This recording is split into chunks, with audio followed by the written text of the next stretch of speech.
Atos 16, 6 a 12. A mensagem desta manhã, como foi impresso no seu boletim, tem o título Buscando e Seguindo a Orientação de Deus, em Atos 16, 6. E passando pela Frígia e pela província da Galácia, foram impedidos pelo Espírito Santo de anunciar a palavra na Ásia. E quando chegaram a Mísia, intentavam ir para Bitínia, mas o Espírito não lhe permitiu. E tendo passado por Mísia, desceram a Troade.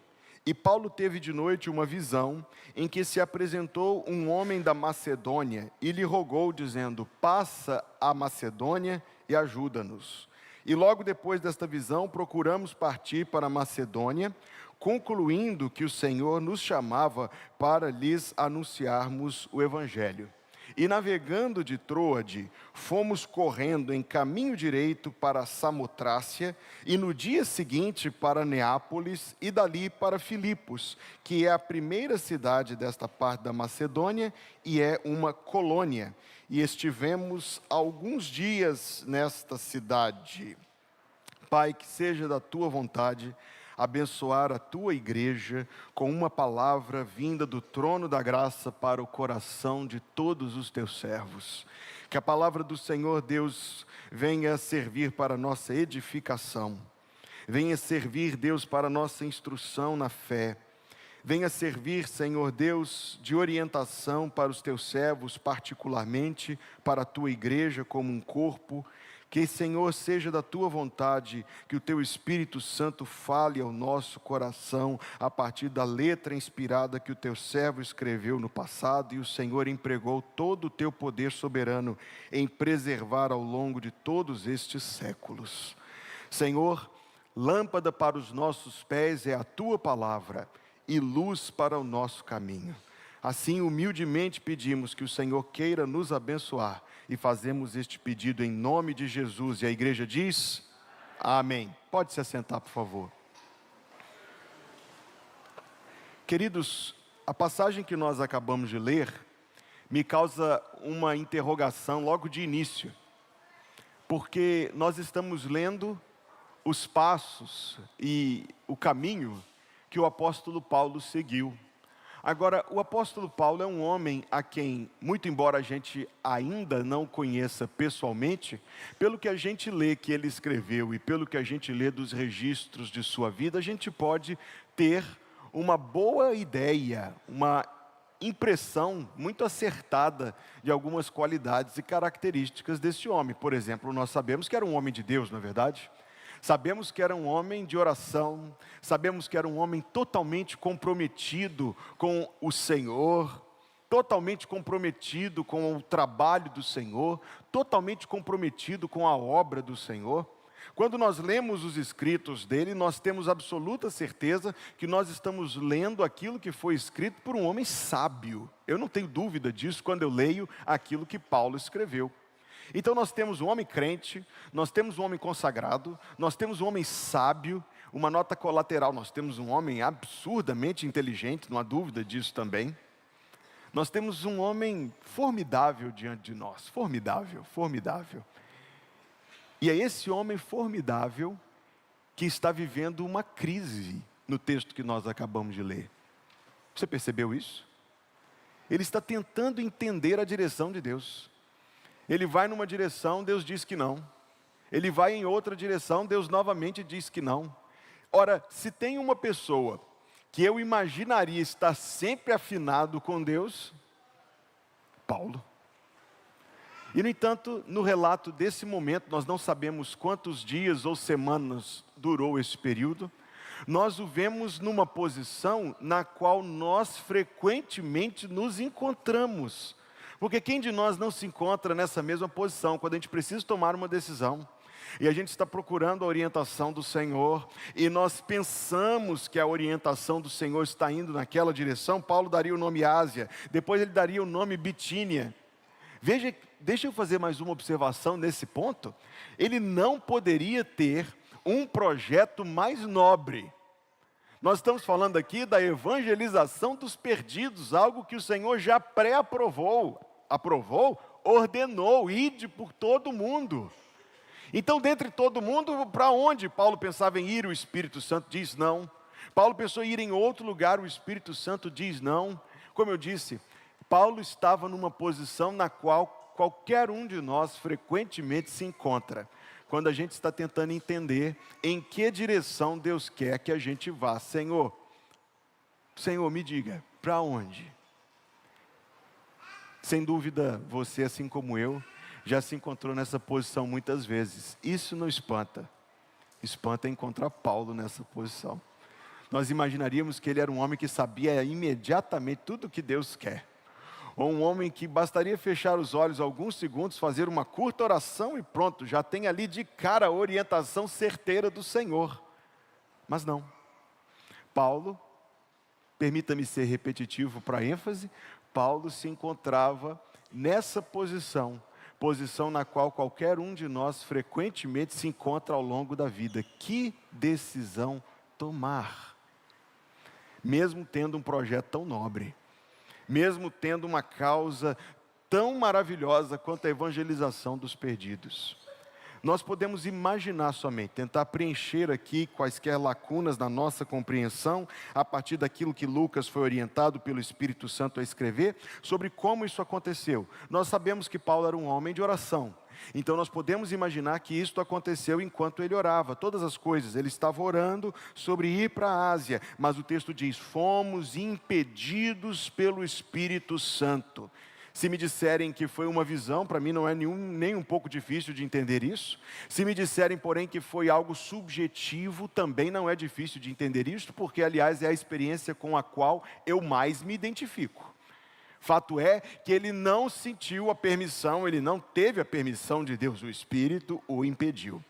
Veja mais adiante, no versículo seguinte, então ele mudou de ideia, falou assim, tudo bem, Senhor, então o Senhor não quer que eu vá para lá. Quem sabe é para Bitínia. Bitínia era a província mais ao norte da região que hoje a gente conhece como Turquia, na costa do mar chamado Mar Negro. Então ele pergunta, será, Senhor, que é para lá? Mas o versículo novamente diz, o Espírito não lhe permitiu. Talvez, eu repito, ao longo de alguns dias, semanas, podemos imaginar, Paulo estava tentando entender o que é que Deus queria que ele fizesse. Deus, queridos, usa frequentemente de processos assim para nos sensibilizar o coração. Agora um ponto. Eu preguei sobre isso uma quarta-feira, algum tempo atrás, eu tenho certeza que essa mensagem está no YouTube.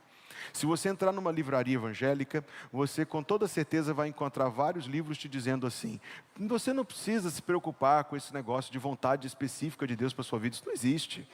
Qualquer decisão que você tomar que não seja pecado, é válida. Eu não acredito assim.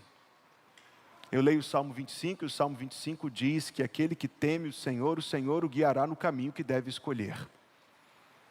Certamente, eu também não creio nos exageros que muitos praticam. Eu já li a respeito de um cavalheiro que abria o seu armário de manhã e ia passando a mão nas camisas enquanto orava, até que sentisse algo de que aquela era a camisa que o Senhor queria que ele usasse naquele dia. Não, certamente não iremos tão longe. Certamente Deus quer que os seus filhos cresçam a ponto de amadurecer e assumir responsabilidades pelas suas escolhas, pelas suas decisões. Certamente sim. Mas certamente, nas decisões cruciais da vida, naquelas decisões que determinam o nosso caminho, naquelas que impactam a vida de muitas pessoas, naquelas grandes decisões da vida, sem dúvida, para mim não há interrogações nesse assunto.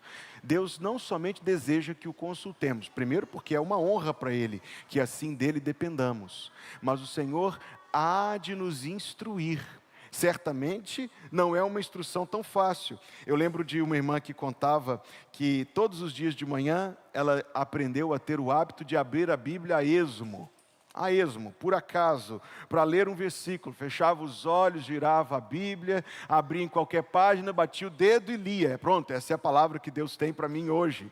E aconteceu com a irmã que ela abriu a Bíblia lá em Lucas capítulo 23, hoje mesmo estarás comigo no paraíso. Ela pensou, agora é hoje, vou me preparar porque de hoje não passa, pode avisar a família. Não. Novamente, Deus tem um jeito de nos orientar. O jeito com o qual Deus nos orienta visa sensibilizar o nosso coração.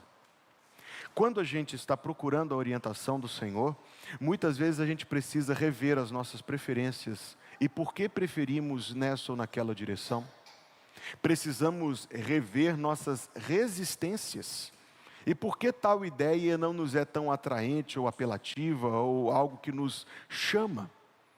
Quando nós estamos buscando a orientação do Senhor, eu espero que você esteja tomando notas, porque isso vai ser útil para você, senão agora, em pouco tempo, nós vamos rever nossas preferências, nós vamos rever nossas resistências, nós vamos sondar o nosso coração.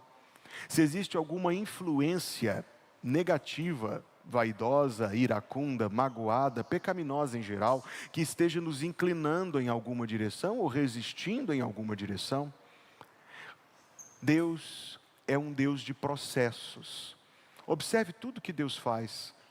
Tudo que Deus faz, tudo que Deus pela sua criação dispôs tem processos. Antes de se colher a deliciosa tangerina no pé, eu e as minhas tangerinas. Antes de se colher a deliciosa tangerina no pé, ela é uma semente que é lançada no solo, que cresce. Não poderia Deus fazê-la surgir espontaneamente? Claro que sim, a Ele pertence todo o poder. Mas a Deus apraz o processo. Agrada a sabedoria de Deus o processo. É assim na natureza inerte, é assim na natureza inconsciente, quanto mais em nós, queridos. Quanto mais em nós. Todas as coisas de nossa vida são processos pelos quais a gente, talvez pequenas coisas ou grandes coisas, distâncias a transpor, nada disso importa. Tudo é igual. Deus estabeleceu processos em toda a sua criação. E o processo de tomar decisões de acordo com a vontade de Deus é um processo de dependência, é um processo a ser feito em piedade. Medite depois no Salmo 25, deixe que este salmo fale ao seu coração. Lá no jardim do Éden, todos os dias vinha a glória de Yahvé. E Adão podia ter comunhão com Deus e tirar suas dúvidas. E Deus ensinava a Adão, não há dúvida que Deus lhe ensinava muitas coisas, importantes coisas. Depois da queda, essa comunhão se perdeu. Nos dias que o povo estava andando no deserto, havia uma coluna de nuvem e de fogo. E por vezes eu penso que eu gostaria muito dessa coluna de nuvem e de fogo, é tão mais simples. Só diga para onde eu tenho que ir. Mas eu não disse para vocês que tomada de decisão é um processo de sondagem do coração? Sim. Por que eu preferiria então a coluna de nuvem e de fogo tomando as decisões por mim? Exatamente por isso. Porque eu preferiria que eu não tivesse que tomar as decisões. Eu preferiria terceirizá-las. Eu preferiria transferir a responsabilidade das decisões. Eu preferiria não ter que arcar. Se o seu filho permanecesse constantemente, se você leva a sua criança ao pediatra e num mês ele tem um tamanho, e no mês seguinte o mesmo tamanho, 3 meses depois o mesmo tamanho, 4 meses depois as mesmas exatas medidas, você vai ficar tranquilo quanto a isso? Igualmente Deus quer que nós cresçamos. Nós crescemos quando amadurecemos em Cristo. Nós crescemos quando crescemos na semelhança de Jesus Cristo, e isso necessariamente implica e requer a sabedoria e a maturidade na tomada de decisões e no enfrentamento das dificuldades da vida.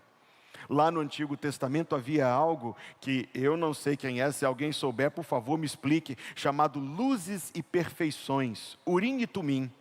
Era consultado o sumo sacerdote com Urim e Tumim, trazia-se a dúvida, o sumo sacerdote ninguém sabe o que é. Algumas pessoas dizem que era algo, outros dizem que era outra coisa, ninguém sabe o que era. Fato é que levava-se uma pergunta diante da Arca da Aliança e por Urim e Tumim, que ninguém sabe o que é, vinha a resposta. Mas se você ler atentamente o Antigo Testamento, você verá que isso estava vinculado ou disponibilizado para as grandes decisões de Israel. Era algo usado escassamente, portanto.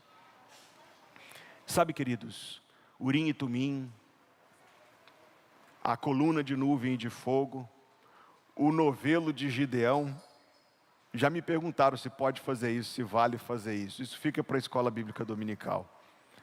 Tudo isso é muito inferior a duas coisas que Deus nos tem dado de infinita superioridade. A primeira delas, Deus nos tem dado a própria palavra dEle. Deus nos tem dado a própria palavra, onde Ele revela para nós sua mente e o seu coração. Mas pastor, eu não sei encontrar respostas na Bíblia. Não é tão fácil. Onde está o índice lá no final que diz assim, em tal situação consulte a página tal? E você percebeu bem, não há. Não há. As respostas que nós precisamos sobre como interpretar uma situação e encontrar a orientação de Deus nessa situação, encontram-se não só por memorizar versículos, primeiro por conhecê-los, disso não há dúvida, mas por saber pensar biblicamente. Crescendo em Cristo, repito esse tema, crescendo em Cristo, nós aprendemos a interpretar situações e tomar decisões a partir de uma correta interpretação de uma situação. A Bíblia é muito superior ao Urim e Tumim. A Bíblia é muito superior à coluna de nuvem e de fogo. Porque essas coisas eram automáticas. Israel nem sempre era uma nação crente, a maioria do tempo não era. O povo que tinha coluna de nuvem e de fogo, todos eles pereceram no deserto. A orientação que Deus nos dá é superior, porque a relação de comunhão que nós temos com Deus, neste Novo Testamento, pelo sangue de Jesus Cristo, é uma relação superior, é a graça que Deus nos tem dado. Então Deus nos tem provido da Bíblia e Deus nos tem provido de algo absolutamente extraordinário. Absolutamente extraordinário. Deus nos tem dado o Espírito Santo. O Espírito Santo, o próprio Deus onisciente, em nós, habitando em nosso coração, permitindo-nos ter comunhão com Deus e a Deus trazer quaisquer questões que haja em nossa vida. Não, queridos, a falta de orientação e o fato de que há momentos da vida em que a gente se sente confuso e desorientado, não é porque Deus nos largou à deriva, não. Certamente é porque nós, vamos assumir isso? Certamente é porque nós não temos ou consultado o Senhor como devíamos. Lembra do que se aconteceu quando Josué não consultou o Senhor? Ou porque nós não temos sido sensíveis à orientação do Senhor. Mas não se sinta muito down, não. Paulo também passou por isso. Paulo também viveu um momento em que ele estava procurando a orientação de Deus. E a orientação chegou até ele, mas por meio de um processo. Mesmo processo que cada um de nós vive quando nós estamos buscando e precisando tanto da orientação do Senhor. Outra verdade que salta desse texto é que a orientação do Senhor vem. Será, pastor, então, que eu devo procurar sonhos, como Paulo teve um sonho à noite? Então pronto, eu não vou tomar decisão nenhuma, até que eu tenha um sonho em que eu veja, havendo Deus outrora falado aos pais, por muitas maneiras, está escrito em Hebreus capítulo 1, a nós falou-nos nestes últimos tempos pelo Filho, a quem fez herdeiro de todas as coisas. Certamente eu jamais direi, ouça-me muito atentamente aqui, porque isso aqui é uma interrogação que muitos têm. Certamente eu não direi que é proibido que Deus fale conosco de qualquer forma. Senhor, não, o Senhor está proibido de fazer isso. Eu não direi isso. Mas direi que essas formas pertencem mais a um tempo antigo do que a este tempo. E direi que a Bíblia fala algo sobre sonhos, que está lá no livro dos Eclesiastes. Dos muitos enfados vêm os sonhos. Então, quando nós nos lembramos disto, a gente olha para os nossos sonhos talvez com um pezinho atrás. Eu pelo menos olho. Não pulo de cabeça não. Espero que o Senhor me oriente de uma maneira mais clara, de uma maneira mais direta e objetiva. Respondi a interrogação? Deu para ficar clara a minha colocação aqui? Se não, você me manda a mensagem no WhatsApp que eu tento responder. Fato é, e isso é um fato, que buscando a orientação de Deus, Paulo a encontrou. Na nossa experiência, ela vem muitas vezes por essa sondagem do coração, em que nós vamos revisar nossas preferências e resistências, em que nós vamos sondar o nosso coração se ele tem alguma influência pecaminosa, virá de bons conselhos, na multidão dos conselheiros, corrige-me, na multidão dos conselheiros está a sabedoria, e nós devemos, claro, primeiro de tudo, procurar o conselho daqueles que são crentes, piedosos, que andam no temor do Senhor, em cujas vidas nós podemos perceber a presença e o agir de Deus. Esse é o primeiro conselho que nós temos que ouvir. Depois a gente pode ouvir conselho especializado, dependendo de qual for a dúvida, mas sobretudo, conselho que seja em conformidade, em par com a palavra de Deus. Fato é que Paulo encontrou a orientação de Deus, saiu deste período, e agora nós encontramos uma outra verdade. Ela está presente nestes versículos 11 e 12 aqui. Quando diz caminho direito para Samotrácia, no dia seguinte para Neápolis e dali para Filipos, nós lemos estes versículos muito casualmente. Sabe por quê? Porque nós não conhecemos esse lugar. Se nós conhecêssemos este lugar, e não pense que eu conheço, mas pelo menos eu li quem conhece. Se nós conhecêssemos este lugar, nós entenderíamos o que está sendo dito aqui. Esta viagem era uma viagem perigosa. Era um estreito, sim, mas um estreito com formações elevadas que faziam correntes de vento muito fortes. Apesar de ser uma viagem curta, era uma viagem dificílima. Normalmente, para atravessar um pequeno estreito, uma embarcação podia demorar dias e dias, mas a viagem de Paulo demorou um dia só. Caminho direito é a expressão, caminho aberto, limpo, livre, Deus levando. No dia seguinte chegamos em tal lugar e no dia seguinte a outro. Quer dizer, a viagem que teria sido viagem perigosa, a viagem que teria sido viagem difícil e longa, foi breve e leve. Para que nós aprendamos, queridos, que quando nós estamos fazendo a vontade de Deus, eu quero muito que você preste atenção no que eu estou falando agora. Olhe para mim. Quando nós estamos fazendo a vontade de Deus, Deus provê para fazermos a sua vontade.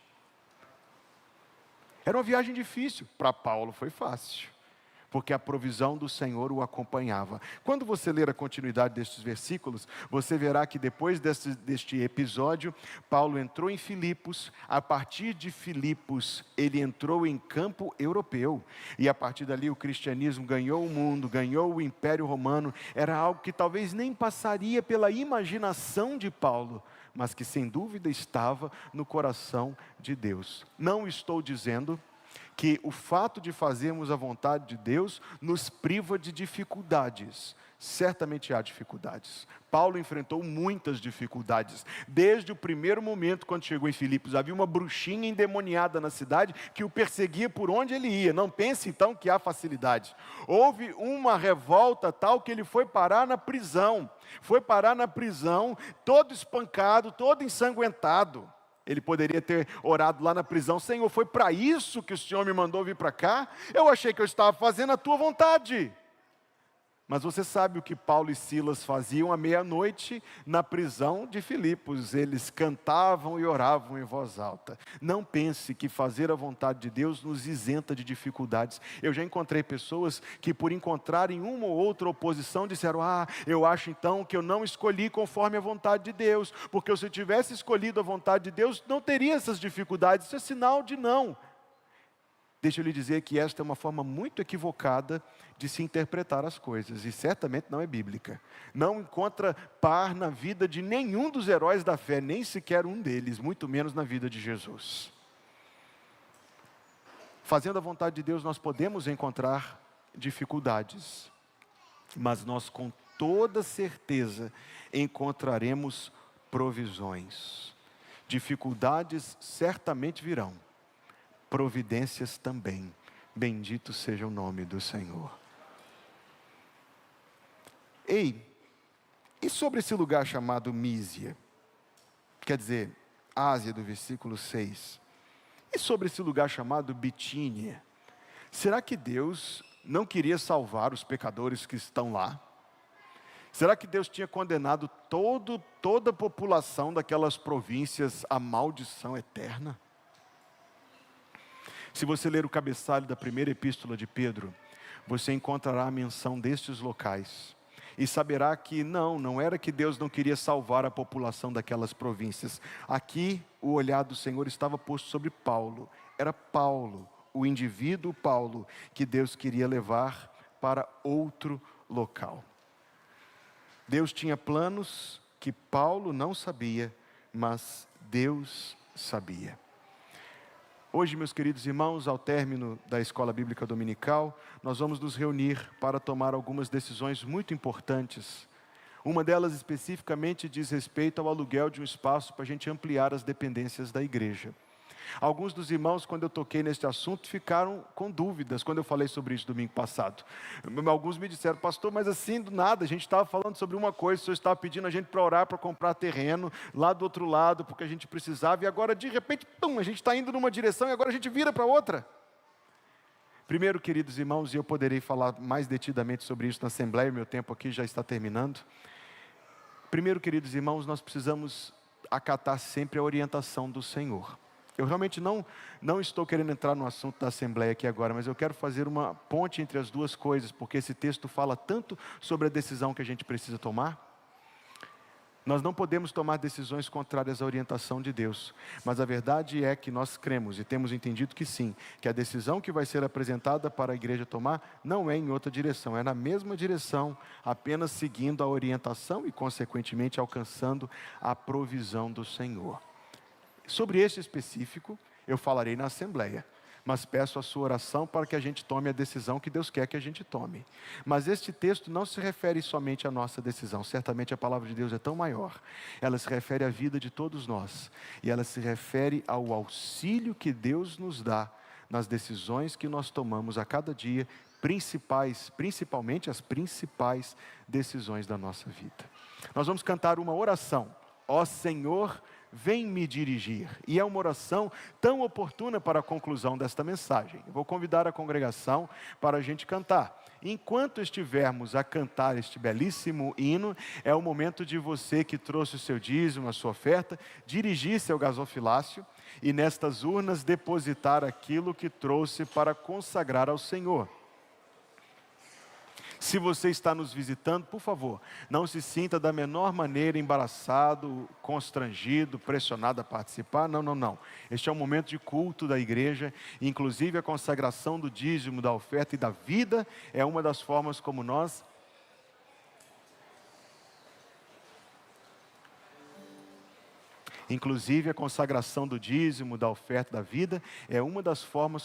respondemos ao chamado de Deus na sua palavra. Nós vamos cantar, e enquanto cantamos você pode se dirigir a estas urnas e nelas depositar aquilo que trouxe para consagrar ao Senhor.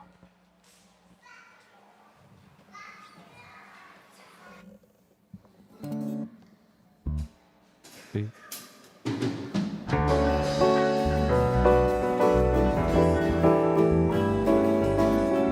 Põe-se em pé, vamos cantar ao Senhor. Quero buscar e pedir ao Senhor do seu Espírito e seu amor, e na palavra vou refletir, pois suas ordens eu quero cumprir.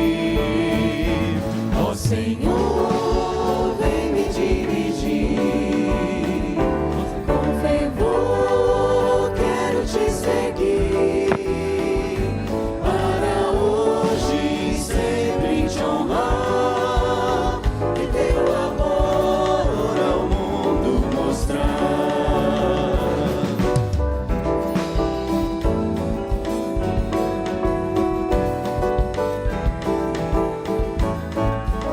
Quero louvar e ouvir ao Senhor, o seu Espírito libertador, todo pecado já confessar, tudo que tenho lhe dedicar.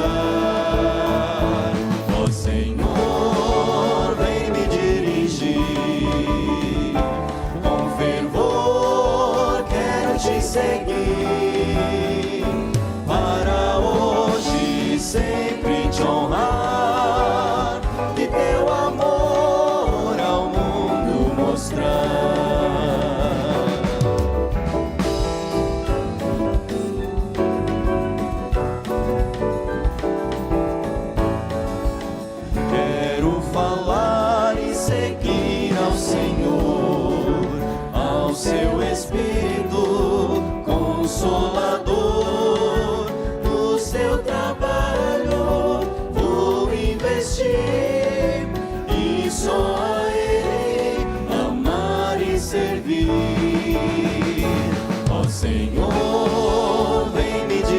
afligir.